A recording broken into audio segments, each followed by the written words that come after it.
Hello everyone, welcome back to Reddit now. I'm your host Peter, and today we're going to be looking at r/ProRevenge. Today's post is by Young Sour Swede. My hag of a stepmom gave away my PlayStation 4 while I was away in college, so I rent out her house while she was on honeymoon with her newest husband. I've been reading lots of Reddit lately, especially entitled parents, but made a new account when I came across this page. I never thought I'd actually try to contribute something. Until now, Reddit has just been my guilty morning coffee read. So, here goes. I'm an only son. My mum died of ovarian cancer at only 55 years of age. It broke my dad's heart. They had been together since college and were the same age, with my dad being a month older.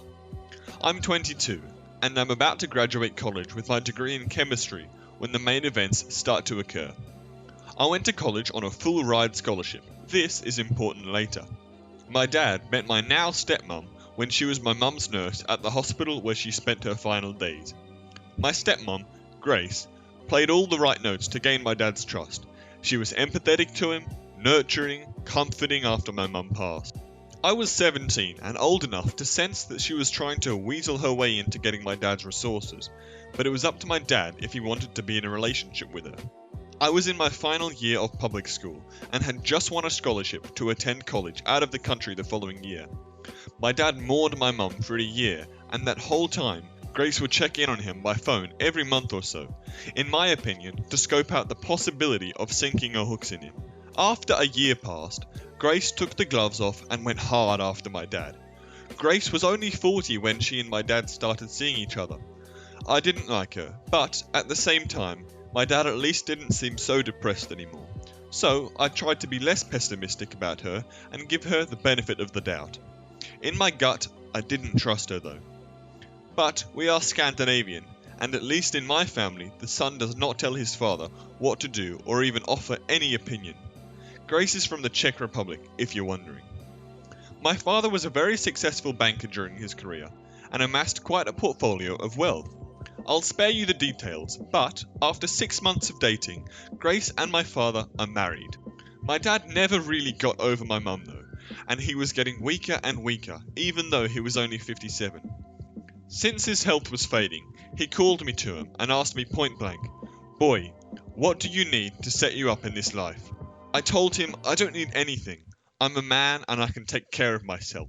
But what are you even talking about, Dad? You're going to be around for decades yet. I did remind him that he had living sisters with children, my aunts and cousins. I also reminded him that I had a full scholarship to college, so don't worry about giving me cash. He was dead only a year later, at 59. I, of course, have seen lots of Hollywood movies, so I considered the conspiracy theory that maybe my dad's nurse wife poisoned him and made him sign over all his money to her, but I really honestly do not think that's what happened. Other relatives don't like Grace either, but they knew my dad was totally in love with my mum, and that her death utterly broke him.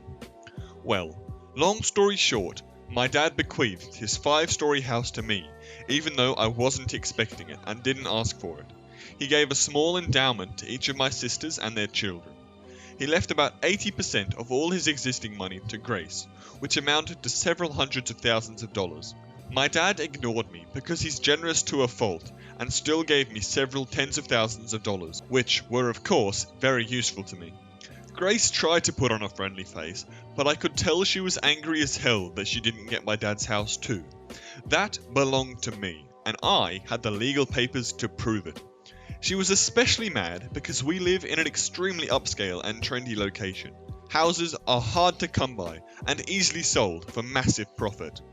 During the first few months after my dad's death, I had the nauseating, creepy experience of knowing that Grace was trying to feel me out to see if I might be into a little relationship with her.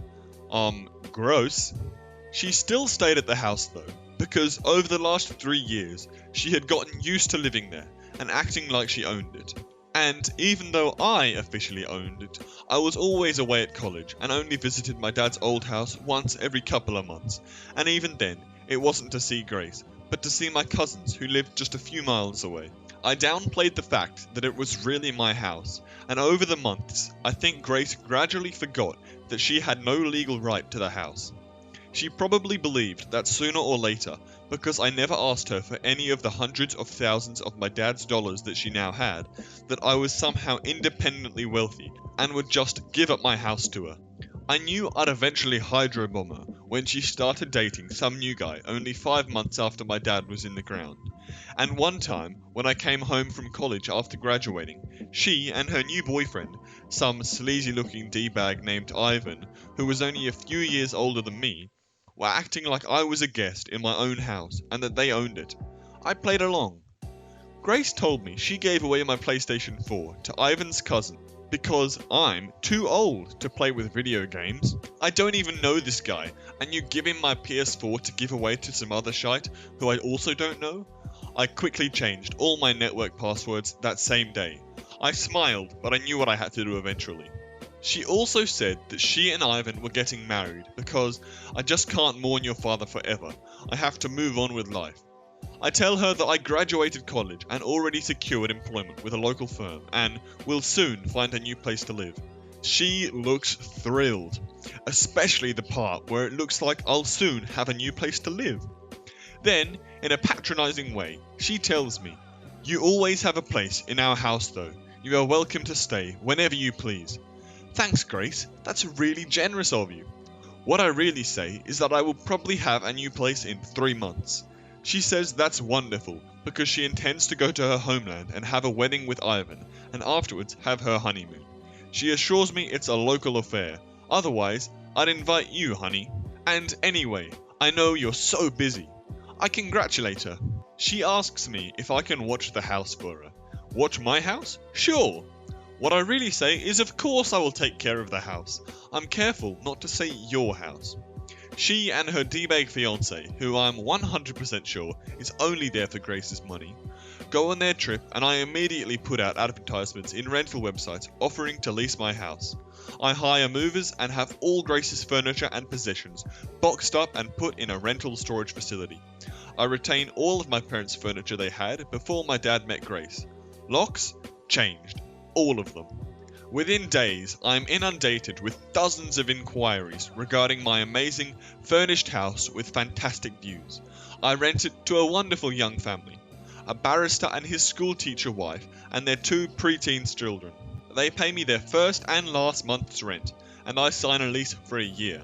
I warn them about my crazy stepmom who thinks this is her house, but I present them with the contact information to my lawyer, the same lawyer my dad retained, in case they need any assurance that I'm on the level. I also give my lawyer the information about the storage facility, including the fact that I generously paid 4 months of storage in advance, which is a whole month longer than Grace's Czech honeymoon adventure. I then found a great apartment in the city near my new place of work. There, I met a woman in a restaurant I frequent at night after a long workday. We've been dating for 6 months now, and are engaged to be married. Grace, of course, tried to shriek and cause trouble when she realised she got kicked out of my house, but my lawyer quickly shut her mouth, without my having to speak to her garbage face again. From what I hear, her and her trash husband left the country, and I assume they're both blowing through my dad's money, and will soon be broke like chavs usually become when they taste a little bit of what they think is the good life. So, maybe Grace will go up and try to exploit some other lonely man into giving her his money.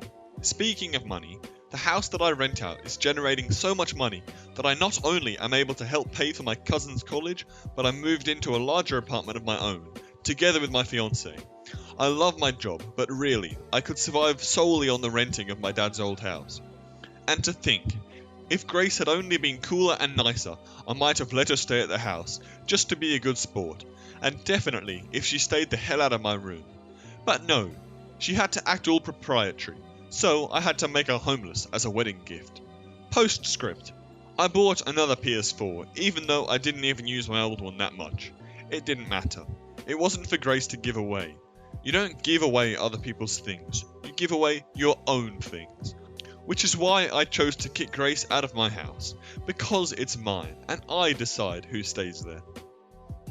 Hey guys, thanks so much for watching all the way to the end. If you've made it this far, you obviously enjoyed the video and may as well hit like. Drop a comment down below letting me know what I can change about my videos and how I can make them better for viewing. And finally, thanks so much for the support on the previous video. It's been doing quite well and I have you guys to thank. This has been your host, Peter. Hope you enjoyed the video. See ya.